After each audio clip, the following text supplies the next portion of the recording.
Hello. ये class 10 की history का चैप्टर 1 है, जिसका पार्ट 2 है। पार्ट 1 का वीडियो आ चुका है। यदि आपने पार्ट 1 नहीं देखा है तो उस वीडियो का लिंक डिस्क्रिप्शन में है, आप वहां से देख सकते हैं। और यदि इस चैप्टर का पूरा का पीडीएफ चाहिए आपको तो उसका भी लिंक नीचे दिया हुआ है, टेलीग्राम लिंक, उस पर ज्वाइन करके आप देख सकते हैं पीडीएफ को। तो आज पार्ट 2 है हिस्ट्री का चैप्टर 1, यूरोप में राष्ट्रवाद का। तो देखते हैं। क्वेश्चन 25 तक आ चुके थे, क्वेश्चन 26 है। क्वेश्चन 26 है, यूरोप में लोकतंत्र और राष्ट्रवाद की भावना सबसे पहले किस देश में फैली? इसका सही जवाब है, फास्ट करेंगे हम लोग। इसका सही जवाब है बी, फ्रांस में। फ्रांसीसी क्रांति ने जनता को सत्ता में भागीदारी का अधिकार दिया और लोकतंत्र की नींव रखी, जिससे पूरे यूरोप में इसका प्रभाव पड़ा। अगला सवाल 27 नंबर, जर्मनी का एकीकरण किस वर्ष पूरा हुआ? इसका आंसर है 1871 में पूरा हुआ था जर्मनी का एकीकरण। इसके बारे में देखते हैं। तो फ्रांस परसा युद्ध के बाद 1871 में वर्साय के महल में जर्मन साम्राज्य की घोषणा की गई थी। अगला क्वेश्चन, वही क्वेश्चन फिर से रिपीट हो गया है ना शायद, देख लेते हैं इसको भी। इटली का एकीकरण कब पूरा हुआ? तो ये तो बताया ही अभी, 1871 में। इसमें शायद कुछ मिस्टेक कर दिया गया है, तो छोड़ते हैं इसको, आगे चलते हैं। Question number 29। क्वेश्चन नंबर 29 बोल रहा है, जर्मन राष्ट्र संघ की स्थापना किसने की? जर्मन राष्ट्र संघ की स्थापना किसने की? तो इसका सही आंसर है नेपोलियन ने। इसकी स्थापना नेपोलियन ने की थी। नेपोलियन ने जर्मन राज्यों को संगठित करने के लिए इस संघ की स्थापना किया था, जिससे जर्मनी में राष्ट्रवाद की भावना मजबूत हुई। तो आप याद रखिएगा इसको, नेपोलियन से क्वेश्चन आता ही आता है। अगला क्वेश्चन 30 नंबर बोल रहा है, चार्टिस्ट आंदोलन किस देश में हुआ था? चार्टिस्ट आंदोलन किस देश में हुआ था? फ्रांस, इटली, रूस, ब्रिटेन। इसका सही जवाब है ब्रिटेन। चार्टिस्ट आंदोलन मजदूरों और आम जनता के राजनीतिक अधिकारों की मांग से जुड़ा था, जो ब्रिटेन में हुआ था। क्वेश्चन नंबर 31, सामाजिक अनुबंध पुस्तक के लेखक कौन थे? ये क्वेश्चन पूछ चुका है पहले भी, सामाजिक अनुबंध का लेखक कौन थे? तो इसका सही जवाब है रूसो। इसका लेखक रूसो थे। रूसो ने जनता की संप्रभुता और समानता की अवधारणा दी, जिसने राष्ट्रवाद को प्रेरित किया था। अगला क्वेश्चन, क्वेश्चन 32, यूनानी स्वतंत्रता संग्राम किस साम्राज्य के विरुद्ध हुआ? ये आपको ऑटोमन साम्राज्य के विरुद्ध हुआ था। कौन सा? यूनानी स्वतंत्रता संग्राम। यूनान लंबे समय तक ऑटोमन साम्राज्य के अधीन था। ये 19वीं सदी में यूनान ने स्वतंत्रता प्राप्त की। ठीक है, इसको याद रखिएगा। अगला क्वेश्चन, क्वेश्चन नंबर 33, जर्मन में सार्वभौमिक मताधिकार कब लागू किया गया? सार्वभौमिक मताधिकार 1871 में लागू किया गया। जर्मनी के एकीकरण के बाद सभी वयस्क पुरुषों को मतदान का अधिकार दिया गया था। केवल पुरुषों को याद रखिएगा, महिलाओं को नहीं, केवल पुरुषों को यह अधिकार मिला था। अगला क्वेश्चन, क्वेश्चन नंबर 34, यूरोप में राष्ट्रवाद सबसे पहले किस देश में सफल हुआ? इसका आंसर है फ्रांस। यूरोप में राष्ट्रवाद सबसे पहले किस देश में सफल हुआ? तो फ्रांस में। फ्रांसीसी क्रांति के बाद फ्रांस में राष्ट्रवाद सफल हुआ और उसने अन्य देशों को भी प्रेरित किया। अगला क्वेश्चन, क्वेश्चन नंबर 35, ला मार्सेज गीत किस अवसर पर लिखा गया था? तो ये आपको फ्रांसीसी क्रांति के अवसर पर लिखा गया था। कब लिखा गया था? फ्रांसीसी क्रांति के अवसर पर। ला मार्सेज फ्रांसीसी क्रांति के दौरान देशभक्ति की भावना जगाने के लिए लिखा गया था। अगला क्वेश्चन है, फ्रांस में तिरंगा झंडे के रंग क्या दर्शाते हैं?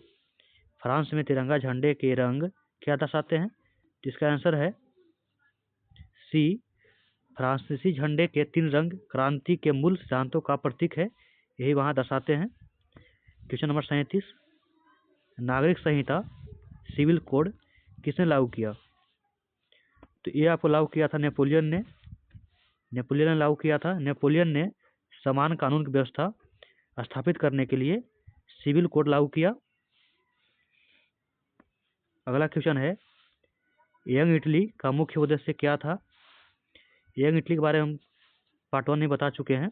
यंग इटली का मुख्य उद्देश्य क्या था? इसका उद्देश्य था option number B, Young Italy का उद्देश्य इटली को एक स्वतंत्र और एकीकृत राष्ट्र बनाना था। पार्ट 1 का वीडियो का लिंक डिस्क्रिप्शन में है, आप वहाँ से देख सकते हैं। क्वेश्चन नंबर 39, किस संधि के द्वारा नीदरलैंड्स और बेल्जियम को जोड़ा गया था? ये आपको वियना संधि के दौरान जोड़ा गया था। कि वियना संधि में किसे किसे जोड़ा गया था? नीदरलैंड्स और बेल्जियम को। 1815 की वियना संधि में यूरोप की सीमाओं का पुनर्गठन किया गया था। क्वेश्चन नंबर 40, राष्ट्र की बसंत किस वर्ष कहा जाता है? राष्ट्र की बसंत किस वर्ष को कहा जाता है? तो इसका सही आंसर है 1848। 1848। ये सभी हम यूरोप के बारे में ही पढ़ रहे हैं अभी। 1848 में यूरोप भर में राष्ट्रवादी और लोकतांत्रिक क्रांतियाँ हुई, जिसे कारण 1848 को क्या कहा गया? जिसे कहा गया राष्ट्रों की बसंत। इसे पे याद रखिएगा। तो कब? 1848 को।